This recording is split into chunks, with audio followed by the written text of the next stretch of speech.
Fala galera, irei usar outra pessoa para narrar os acontecimentos, pois a minha dicção é uma desgraça. Valeu.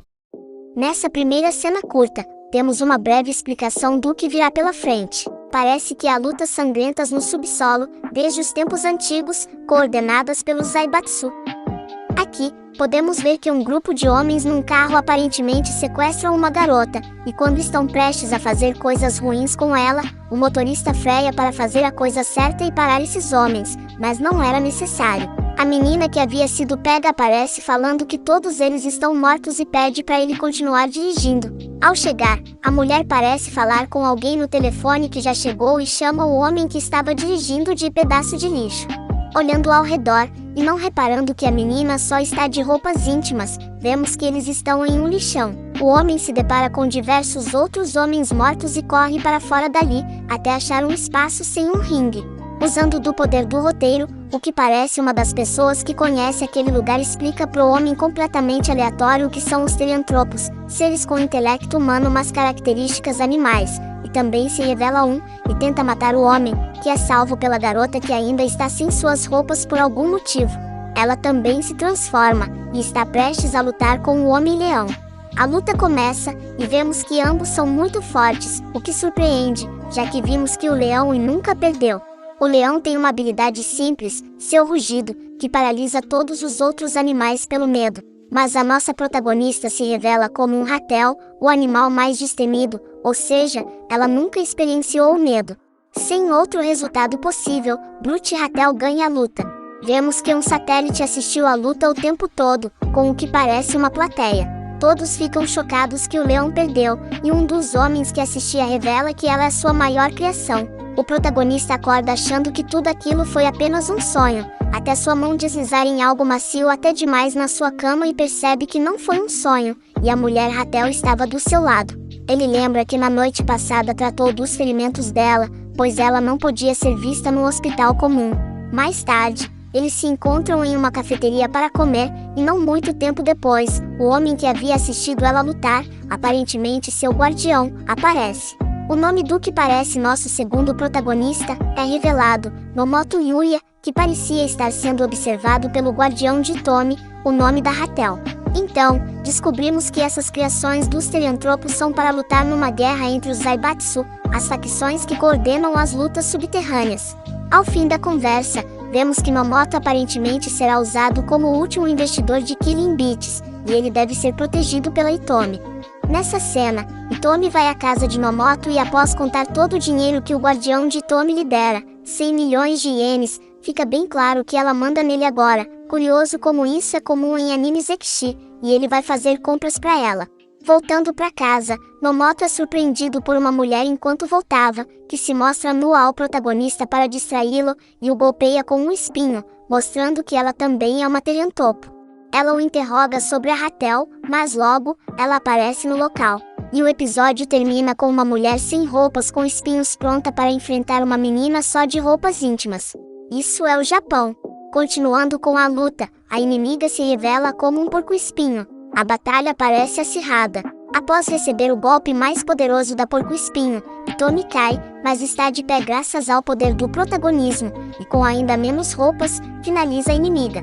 Mesmo assim, ela tenta levar antes de ir, mas é surpreendida por outro lutador, que se revela depois como um Brute e pede ajuda a Hitomi para que ajude sua facção. Ao entrar na casa de Nomoto, o Brute diz que faz parte da Ishida, uma das 4 facções Zaibatsu, e pede que ela entre nessa facção para ajudar.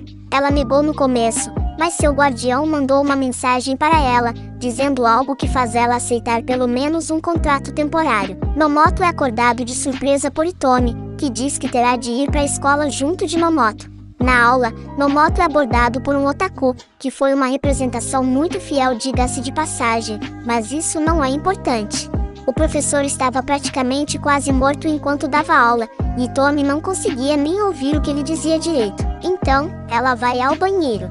Lá, uma garota bisbilhota sua cabine, e se revela também uma Brute, de outra facção. Sem motivo algum, a nova Brute arranca as roupas baixas de Hitomi e entra em modo de combate. Elas entram em uma perseguição, com uma garota Ratel quase despida e uma Brute desconhecida levando o que lhe cobre. Ao chegar em uma distância curta, a Brute se revela uma cheetah e contra-ataca. Mais tarde, mais um Brute aparece para interromper a luta, um urso dessa vez, com o que parece um assessor ao lado. Ele diz que são proibidas lutas mortais até a competição começar. Não muito longe dali, alguém observava a luta, um assassino a pedido de outra facção, que tem como alvo a Hitomi.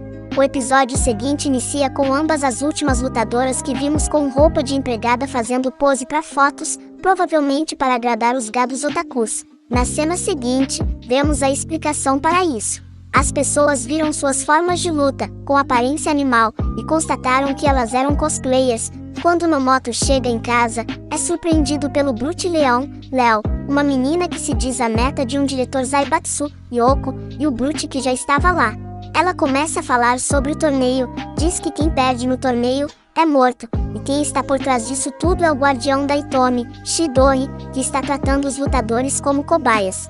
No fim, ela questiona Nomoto se ele está preparado para jogar com a Hitomi como uma peça, já que ele é o patrocinador, e se está disposto a pôr ela em risco de morte. Ambos, Hitomi e Nomoto, falam como será no torneio. Logo após isso, eles se encontram com ela, que se revela uma Brute coelha, Inaba, e diz que perdeu todas as suas lutas de Killing Beats até hoje. Mesmo assim, Okajima insiste que ela entre na equipe, mas ao descobrir que é até a morte, ela se assusta e recusa a oferta dele. Hitomi então, com sua delicadeza, a chama de um nome que não deve ser dito no YouTube e ameaça ela até aceitar, mas não dá certo e ela foge correndo. Hitomi diz alto e claro para que Nomoto vá convencê-la, senão ele morre, e ele vai. Se encontrando com ela, Nomoto estava quase convencendo ela, até que são atacados de surpresa. Essa inimiga atira raios de sangue pelos olhos, como o lagarto chifrudo, seu animal. A atiradora ignora Nomoto, e vai atrás de Inaba que foge rapidamente em sua forma de coelha. Ao alcançá-la, Hitomi estava lá, e impede que ataque Inaba. Se defendendo dos golpes, Inaba usa sua capacidade auditiva para sentir o arredor, e descobre mais alguém atrás da atiradora principal. Com isso, Hitomi nocauteia as duas, e termina o combate. Elas fogem, e Hitomi disse que era para deixar claro que a coelha as venceu, e ela se convence de entrar na competição. Aqui, vemos uma luxuosa festa em um cruzeiro, entre todos os patrocinadores e brutes do torneio de Royal. Nos são apresentados diversos outros lutadores. De repente, as luzes se apagam e nos é apresentado Mai, a mestre de cerimônias do torneio. Logo depois, Chidori vai até o palanque e introduz o torneio. 4 equipes de 3 pessoas, cada uma representando um Zaibatsu numa luta pela sobrevivência.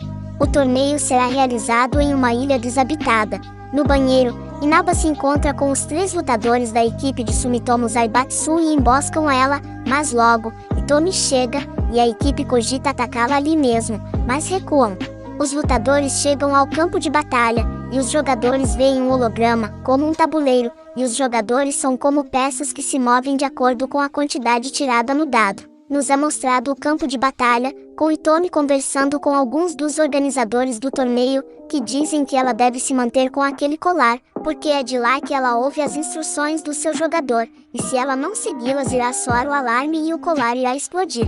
Voltamos ao tabuleiro, e vemos Nomoto jogando.